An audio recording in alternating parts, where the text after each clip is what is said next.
Radio Universidad de Chile presenta Tras las líneas. Conversaciones con Manuel Antonio Garretón, Premio Nacional de Ciencias Sociales. Un programa del Departamento de Sociología y Magíster en Ciencias Sociales de la Universidad de Chile. Muy buenas tardes. Bienvenidas y bienvenidos a Tras las líneas, el programa de los martes del Magíster en Ciencias Sociales de la Facultad de Ciencias Sociales y del Departamento de Sociología de la Universidad de Chile, que se transmite por la radio de la Universidad de Chile y que luego se va a algunas plataformas de video y quedan podcast también en esas plataformas y en la radio de la universidad. Estamos a pocos días de una elección fundamental en la historia de Chile.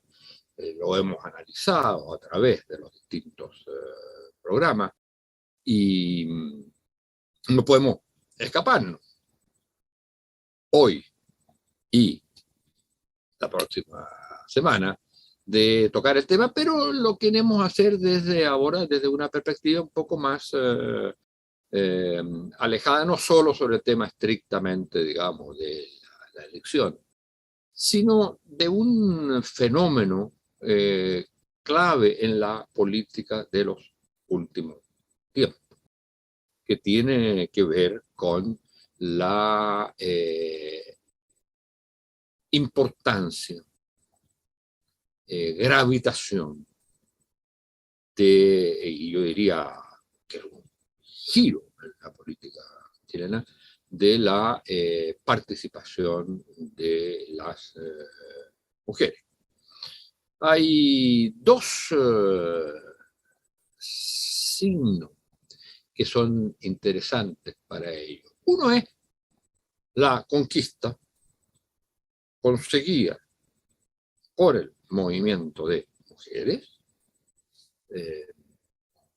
de tener una convención constitucional paritaria. Todos sabemos, y se repite mucho, hecho único en el mundo. Y que significa entonces que lo que vamos a construir como país a través de un nuevo pacto, contrato social, los fundamentos del orden socioeconómico y político y cultural en una constitución, va a ser hecho por hombres y mujeres en paridad. Esto, por supuesto, es un hecho civilizatorio que muy probablemente se va a traducir en que el conjunto de instituciones en el futuro va a tener que tener un criterio o de paridad o muy cercano a él. Y a la larga va a ser de paridad.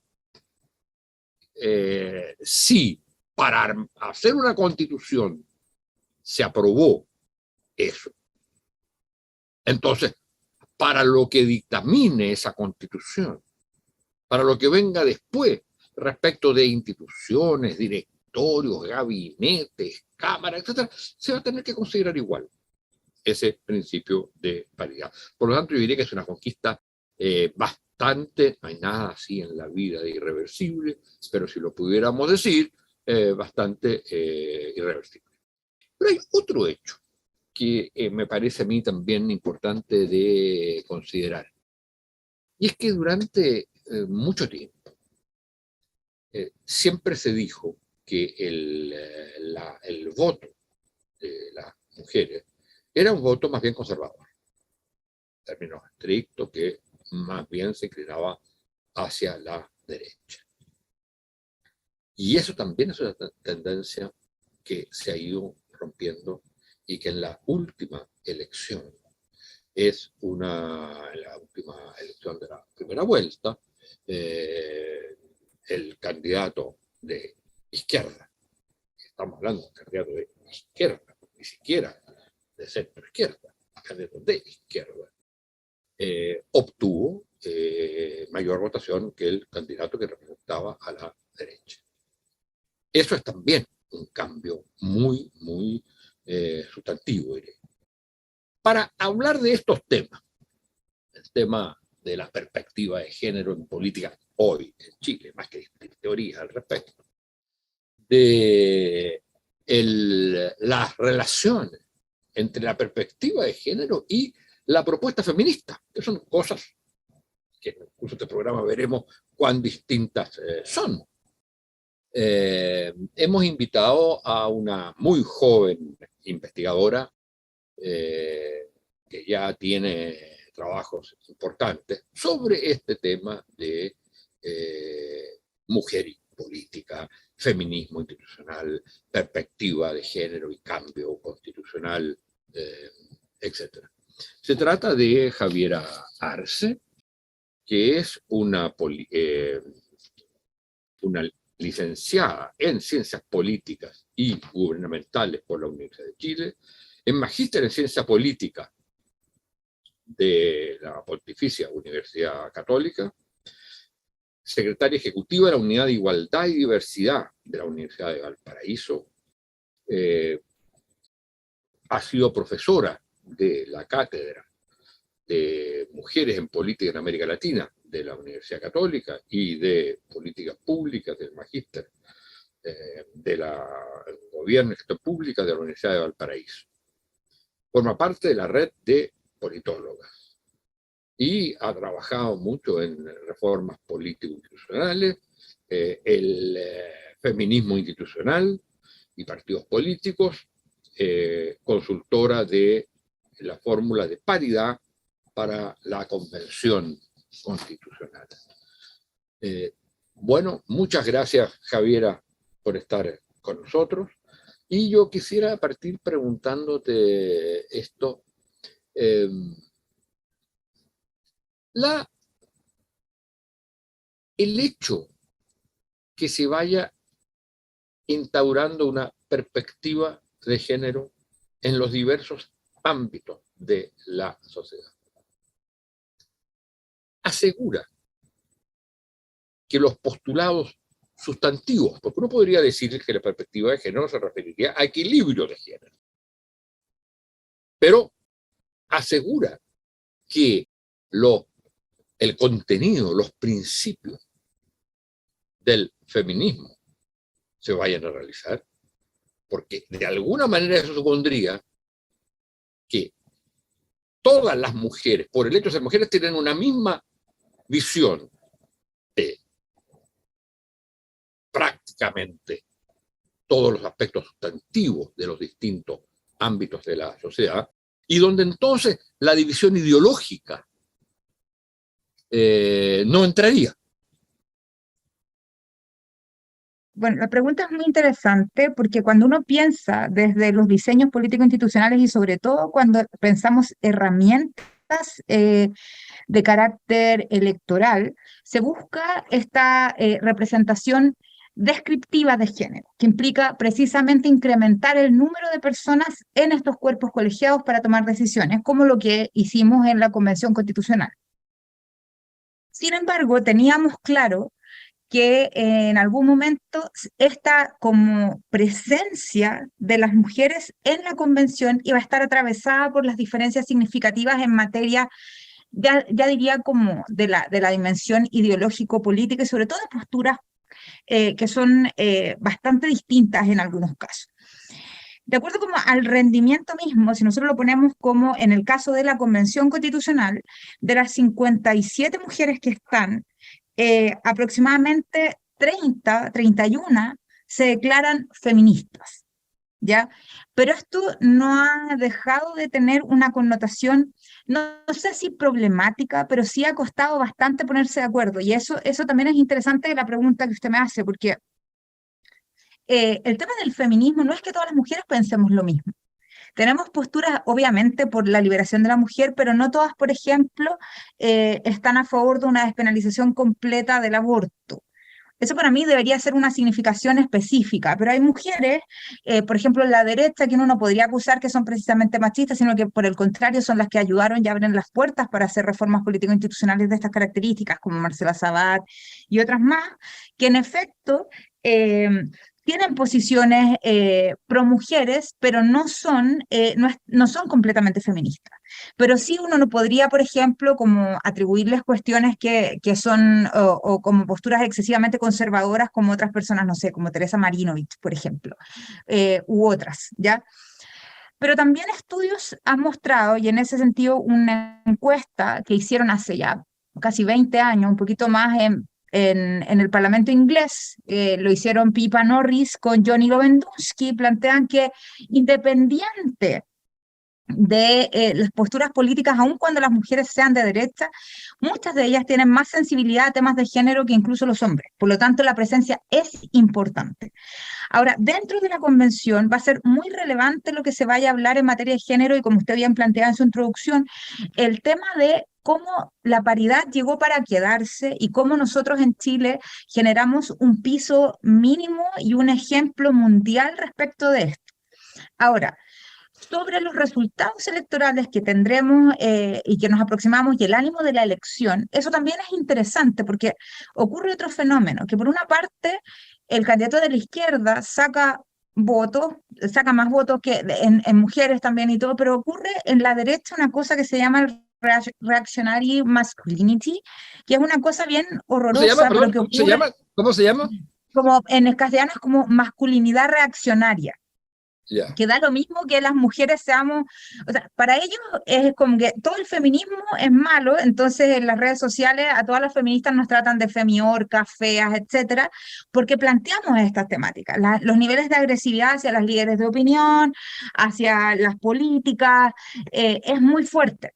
¿Y por qué es tan fuerte? Porque sienten amenazada su masculinidad con el avance de las mujeres en la esfera pública. Por ejemplo, Johannes Kaiser, cuando observamos lo que él ha planteado en estas como videos que han salido en este último tiempo, cuando dice como que es casi un reaccionario masculino de manual, que como Bolsonaro, por ejemplo, que dice, bueno, pero hay que darle un premio a este que viola a mujeres feas, por ejemplo, a este hombre que corrige además a las mujeres feas o que son lesbianas, implica inmediatamente como que las mujeres les estorbamos también en la esfera pública. Entonces, con todos los avances también vienen retrocesos, y con este resultado que tuvimos en la primera vuelta, yo diría que no está consolidado el proceso feminista, y sobre todo aún, da lo mismo, aunque nos portemos bien, aunque las mujeres seamos súper centradas, o no les digamos nada, o se los digamos de manera educada, va a dar lo mismo, porque en realidad van a estar siempre contrario al avance de las mujeres en la esfera pública. Solo quería terminar con eso. Para entrar en esta discusión de la diferencia entre perspectiva de género y feminismo, el feminismo no, y entrando en temas que tienen que ver con lo que tú has estudiado, son la Convención Constitucional, los temas constitucionales, uno puede entender que en la discusión entre parlamentarismo, digamos, sistema político, que es uno de los temas que se ha discutido esta última semana y que es de la mayor importancia, digamos, porque distribuye el poder político, uno entiende claramente qué sería una perspectiva de género en ese debate,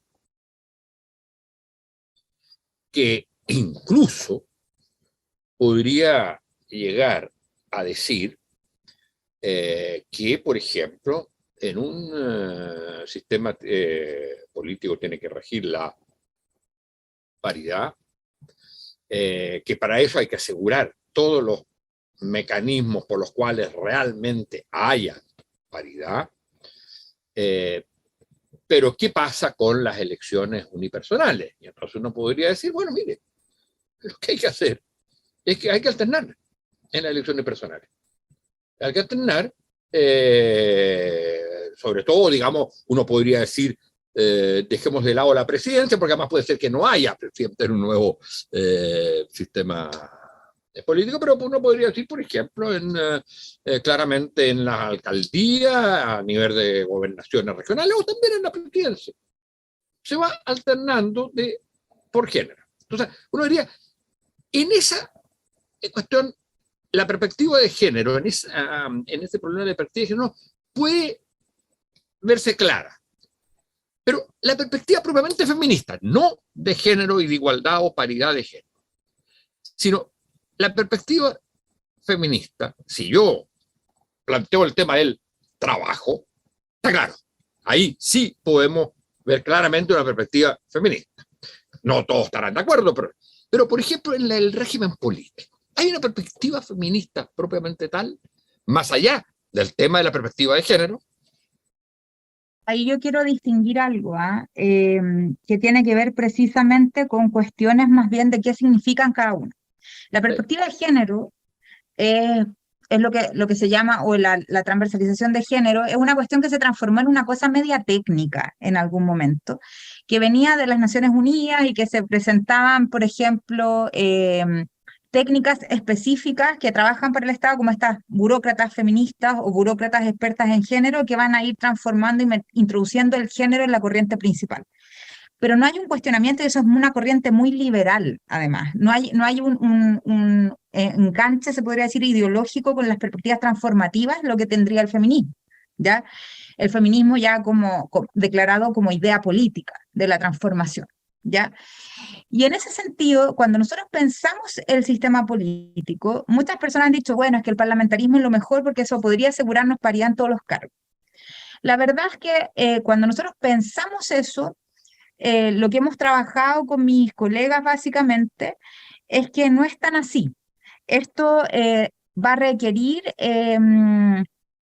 cuestiones o perspectivas transformativas más ligadas como a temas relativos a posiciones de los países o cómo las listas, por ejemplo, en este caso a nivel nacional, regional o comunal, se van a ir conformando. Por ejemplo, si yo pienso en un presidencialismo nuevo, un presidencialismo atenuado, equilibrado, como hay una de las posturas que en este momento está tomando ciertos rasgos, se puede combinar el presidencialismo en duplas, por ejemplo, candidatura presidencial de un género versus candidatura a vicepresidente de otro género, y ponerlo obligatoriamente. Si la candidata es mujer, el vicepresidente tiene que ser hombre, por obligación. ¿Ya? Ya, pero si el sistema fuera presidencial, si el sistema fuera presidencial sin primer ministro, por decirlo así, claro. Si lo fuera, yo creo que la fórmula que yo planteaba también habría que discutirla, pero de nuevo, pero eso es en términos de igualdad de, llamémosle oportunidad, como se le quiere llamar, igualdad de género respecto de las posiciones. Pero hay algo en el feminismo que vaya más allá de los temas de paridad de género. Claro, claro. Ahí está el tema de las diferencias, por ejemplo. Una de las cosas que no podría no estar en esto tiene que ver con lo que mucho se ha trastocado respecto a los tratados internacionales y el respeto a los derechos fundamentales y sobre todo al tema de la violencia. Que esto se ponga, por ejemplo, el derecho a una vida sin violencia en la Constitución implica un cambio feminista. O, por ejemplo, el caso de ir mirando el mercado o el mundo del trabajo desde esta perspectiva, al reconocer el trabajo no remunerado o el trabajo del cuidado como parte del concepto de trabajo. Eso es feminismo, ¿ya? Y eso tiene también tiene una vertiente, o sea, porque el neoliberalismo y sí, yo diría más el neoliberalismo y el liberalismo también, todo lo que no se cuenta financieramente no existe. Y siempre se basó como en el espacio más del trabajo, más dentro de la casa, como esta división que existía entre el mundo público y el privado. Entonces lo que ocurre en el mundo privado no existe o no tiene un reflejo en el mundo público, y todo el trabajo, el valor del trabajo es solamente el que tiene el valor económico, no lo que existe dentro de la casa. Y eso es feminismo. Cuando nosotros vamos develando y vamos terminando con estas relaciones económicas de sumisión finalmente y de dominación hacia las mujeres, hay evidentemente una crítica política sustantiva en eso.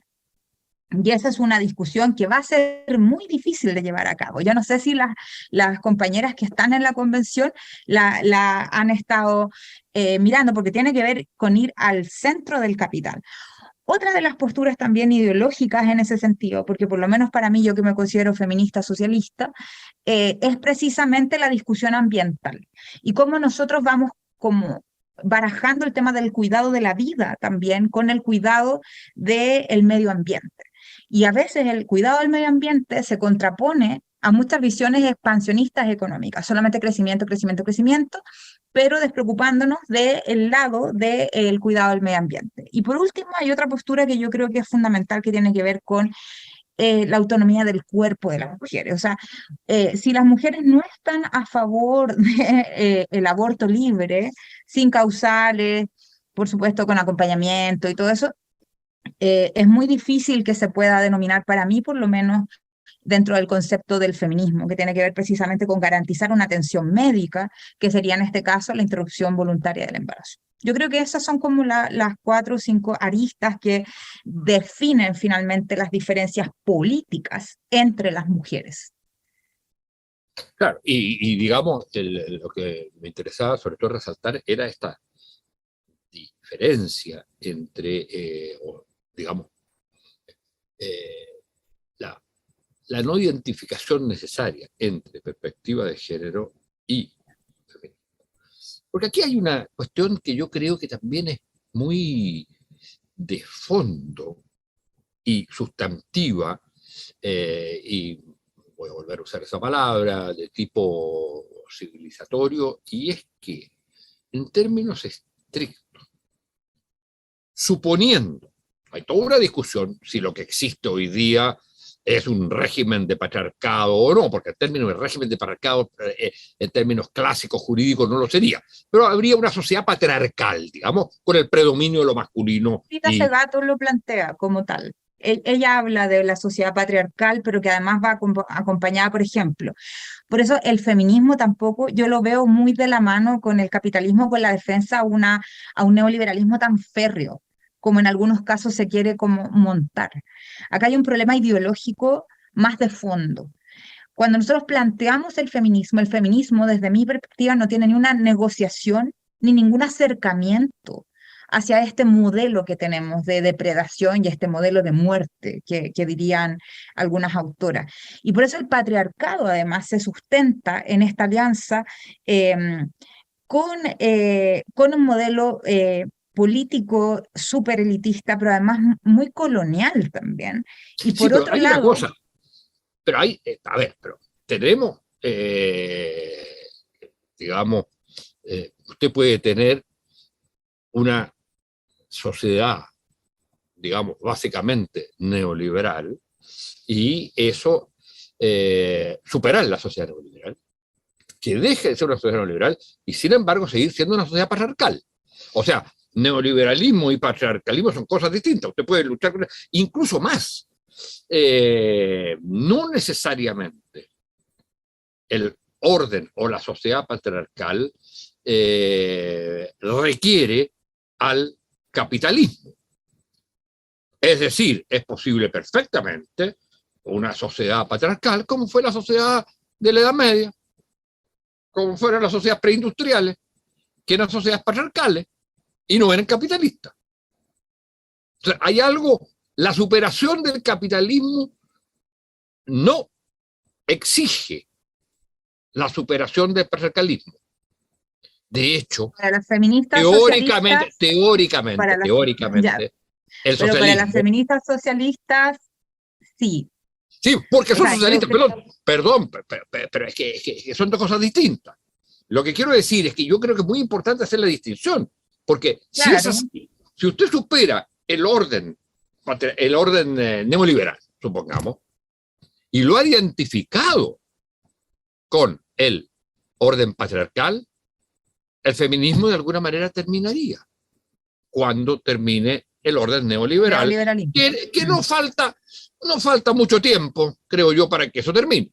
Y sin embargo, vamos a seguir teniendo una sociedad patriarcal, que es algo distinto, que se puede apoyar en el capitalismo, que se puede apoyar en el neoliberalismo, que puede tener grandes connivencias, pero usted puede superar capitalismo y neoliberalismo sin superar el orden patriarcal.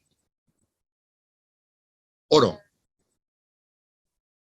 Yo diría que no, el orden patriarcal también tiene otros orígenes y ahí usted está muy cierto.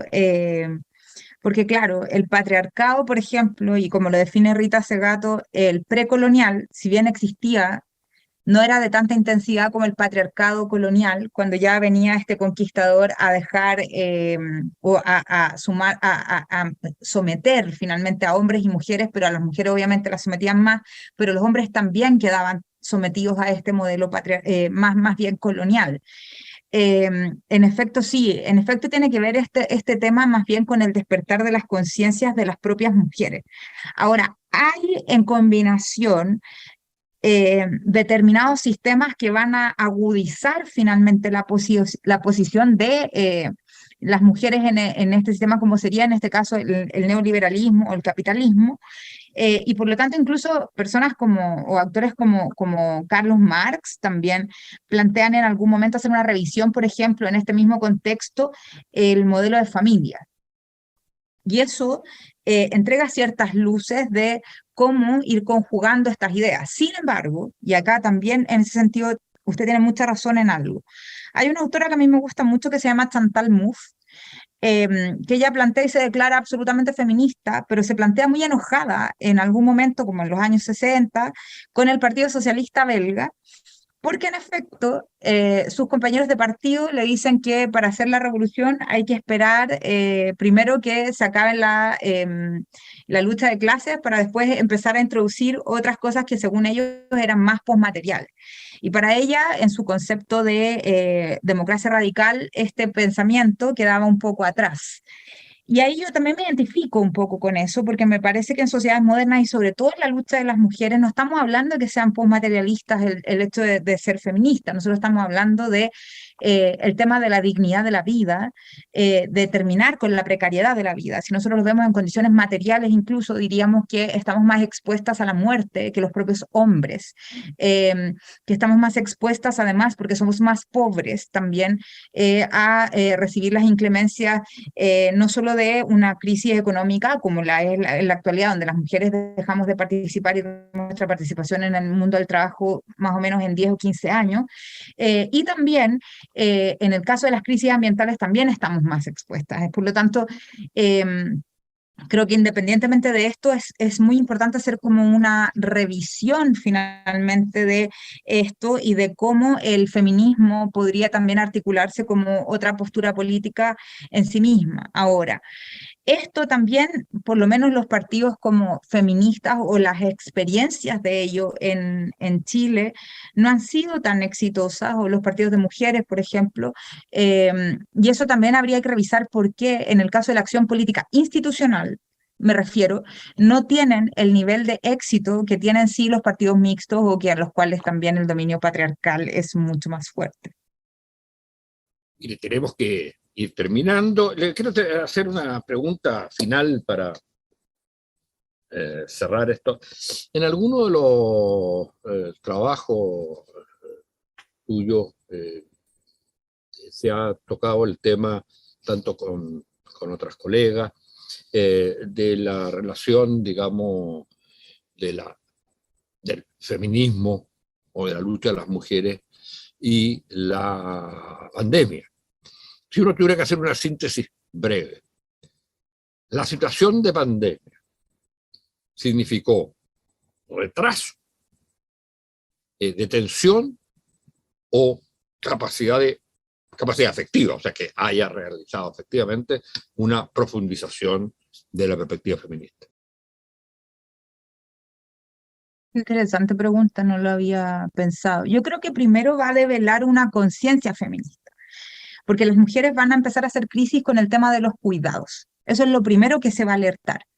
Y los trabajos van a empezar a tomar en cuenta que las mujeres están sobrecargadas con los cuidados. Quienes tuvimos la posibilidad, por supuesto, de hacer teletrabajo, hubo un evidente problema con eso. Pero en un segundo orden también es la conciencia de eso, de que las primeras que salen del mercado del trabajo son precisamente las mujeres y las que quedan más precarizadas en ese sentido y sobre todo las que van a perder competitividad en este mundo del trabajo. Por eso no es menor que tanto en el programa de Jasna Proboste, así como también en el programa de Gabriel Boric, haya habido una cápita especial para recuperar empleos con énfasis en las mujeres, ¿ya? Pero hay un tercer orden también que tiene que ver con la violencia de género, que eso también es importante. Las mujeres vieron afectadas no solamente en una pandemia de tipo médico, de enfermedades que se venían hacia nosotros, sino que también de cómo el hecho de estar en el encierro genera un problema de violencia de género muy fuerte, pero que también esto se expresa en un nivel de violencia en redes sociales que no habíamos visto con anterioridad. Entonces el fenómeno de la violencia también empieza como a producirse en esta pandemia. Yo creo que lo que sirvió la pandemia es para generar conciencia de género y no es menor que hoy en día, y aquí me retorno al principio de la conversación como usted mismo plantea, que las mujeres van a ser decisivas en esta elección que tenemos el domingo, porque dada los niveles de conciencia feminista, como diría la Julieta Kirgut, esa conciencia va a ser la que va a primar precisamente las decisiones que se tomen de aquí al domingo en términos electorales. Bueno, muchas gracias. Es bien interesante este último punto, en el sentido que en la pandemia más que decir un retraso o una profundización, hubo nuevos campos de lucha, nuevos espacios de lucha de los principios feministas, algunos de los cuales, en materia fáctica, sufrieron un retroceso, pero, por ejemplo, el caso del tema de la violencia, hubo más reconocimiento, pero al mismo tiempo, eso significó mayor conciencia de esa violencia, y por lo tanto, mayor rechazo, y eso significó, creo yo,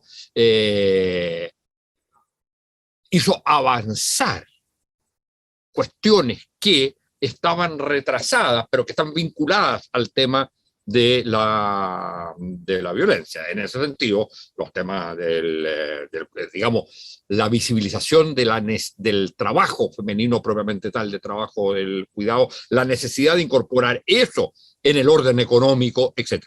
Bueno, muchas gracias, Javiera, por haber estado con nosotros en este programa. Espero que le vaya muy bien en sus estudios en el extranjero para realizar su doctorado, y muchas gracias por esta conversación. Y nosotros nos vemos la próxima semana, señoras y señores auditoras y auditores, en que ya podremos hacer un análisis de lo que fue estas elecciones presidenciales del próximo domingo. Muchas gracias. Radio Universidad de Chile presentó Tras las líneas. Conversaciones con Manuel Antonio Garretón, Premio Nacional de Ciencias Sociales.